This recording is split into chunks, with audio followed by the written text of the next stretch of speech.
கிறிஸ்துவில் பிரியமானவர்களே, இந்த நாளுக்கான மாலை நேரமானா அப்போஸ்தலனாகிய பவுல் ரோமருக்கு எழுதின நிருபம் 14வது அதிகாரம் 3வது வசனம். ரோமர் 14:3. ரோமன்ஸ் 14:3. புசிக்கிறவன் புசியாதிருக்கிறவனை அற்பமாய் எண்ணாதிருப்பானாக. புசியாதிருக்கிறவனும் புசிக்கிறவனை குற்றவாளியாக தீர்க்காதிருப்பானாக. தேவன் அவனை ஏற்றுக்கொண்டாரே.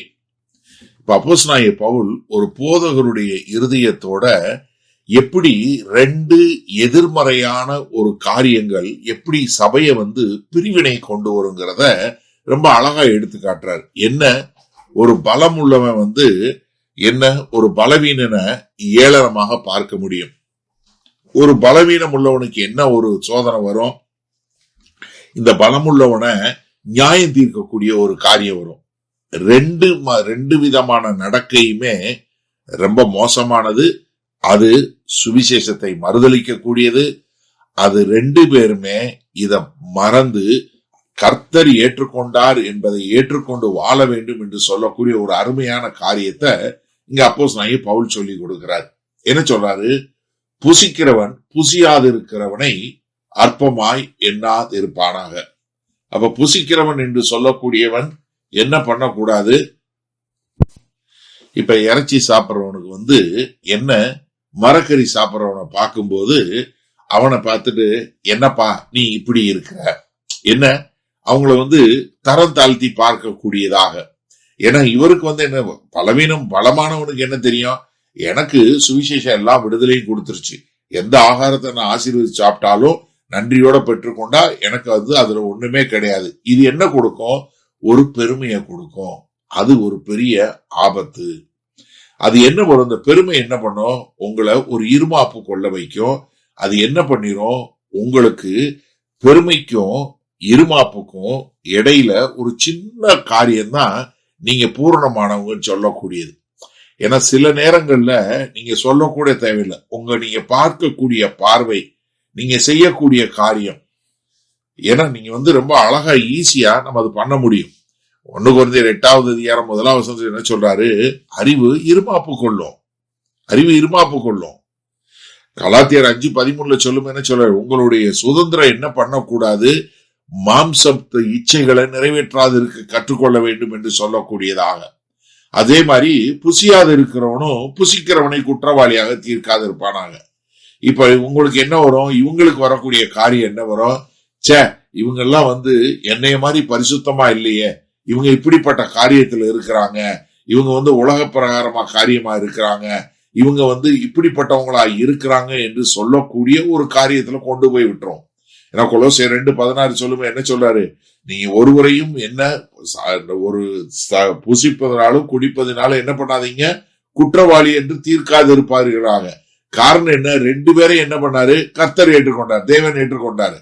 ஏன்னா அது நீங்க பலவீனனா இருந்தாலும் சரி, பலமானவனா இருந்தாலும் ஆண்டவர் ஏற்றுக்கொண்டார். அதனால நீங்க அதை செய்யக்கூடாது. சரி, இந்த நாள்ல இந்த வசனத்தை நம்ம எப்படி எடுத்துக்கொள்வது? இப்ப நீங்க யோசிங்க. நீங்க ஒருவேளை பலம் உள்ளவனா இருந்தா, பலவீனம் உள்ளவனை நீங்க எப்படி பாக்குறீங்க? இப்ப நீங்க ரெண்டு பேருக்காக தான் கிறிஸ்து மரித்தாரா? 2 பேருக்காக தான் கிறிஸ்து உயிர் தெழுந்தாரா? 2 பேருக்காக தான் கிறிஸ்து இன்றைக்கும் நமக்காக பரிந்து பேசக்கூடியவராக இருக்கிறாரா? இந்த 2 பேருக்கும் ஒரே தேவனாக தான் அவர் இருக்கிறாரா? அப்ப நம்ம எப்படி இருக்கணும்? நல்லா யோசிச்சு பாருங்களேன். ஏன்னா ஒருத்தர் சாப்பிடறாரு, ஒருத்தர் சாப்பிட மாட்டேங்கிறாரு. ஒருத்தர் உதாசீனப்படுத்துறாரு, ஒருத்தர் அவரை என்ன பண்ண வாய்ப்பு இருக்கு? பெருமையில போக வாய்ப்பு இருக்கு. அப்ப என்ன இதை நீங்க எப்படி இது பண்ணணும்னா, என்ன கர்த்தர் ஏற்றுக்கொண்டது போல. அப்ப நமக்கு என்ன தெரியணும்? நான் பலம் உள்ளவன்னா என்ன பண்ணக்கூடாது? பலவீனமான உள்ள ஆளை ஏளனமா நான் பார்க்க கூடாது. அதே மாதிரி நான் மரக்கறி தான் சாப்பிடுறேங்கிறதுக்காக இன்னொரு சாப்பாடு, ஒரு மாம்சம் சாப்பிட்றவங்கள நான் என்ன பண்ணக்கூடாது? குற்றவாளியா பார்க்க கூடாது. இன்றைக்கு நம்ம சபைகள்ல நிறைய இடங்கள்ல இது ஒரு அவசியமான ஒரு காரியமா இருக்கு. ஒரு சிலர் நாங்க வெஜிடேரியன் தான் சாப்பிடுவோம் அப்படின்னு சொன்ன உடனே ஒரு சிலர் பீஃப் சாப்பிட்றவங்களை எப்படி பாக்குறாங்க? ஐயோ அம்மா, இவங்களா மோசமானவங்கன்னு பாக்குறாங்க. நீங்க யோசிச்சு பாருங்களேன். நிறைய நேரங்கள்ல நம்ம இப்போ மீச வைக்கிறது கூட ஒரு சிலர் என்ன நினைக்கிறாங்க? மீச வச்சா ஒரு போதவர் வந்து மீச வச்சாருன்னா அவர் பரிசுத்த குலைச்சல் நினைக்கிறாங்க. யோசிச்சு பாருங்களேன், எனக்கு அருமையானவர்களே. ஏன்னா நம்ம வந்து எல்லா வித்தியாசங்களையும் நம்ம மனத்தாழ்மையோடு கையாள கற்றுக்கொள்ள வேண்டும்.